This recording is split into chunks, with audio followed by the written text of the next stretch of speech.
Hi friends, ఎలా ఉన్నారు? అందరూ బాగున్నారా? సో మేము ఈరోజు స్కూల్ నుంచి వచ్చే లోపల మా మమ్మీ అయితే మా కోసం ఫేవరెట్ సేమియా కేసెస్ చేసిందనమాట. ముందు సో తింటే ఇంకెంత యమ్మీగా ఉంటుందో కదా. Let's see. అబ్బా, చూడటానికైతే సూపర్ టేస్టీగా ఉంది. అబ్బా, చూస్తుంటేనే నోట్లో నీరు ఊరిపోతుంది ఫ్రెండ్స్. అర్జెంటుగా తినేయాలన్నమాట.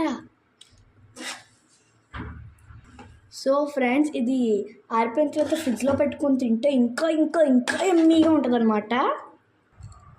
వావ్, ఫాస్ట్గా తినేయాలి అనిపిస్తుంది ఫ్రెండ్స్. సో తినేద్దాం. సూపర్ ఉంది ఫ్రెండ్స్. మీరు ఎంతమందికి అయితే సేమియా కేసుకుంటే ఇష్టం కామెంట్ బాక్స్లో కామెంట్ చేయండి. బాయ్.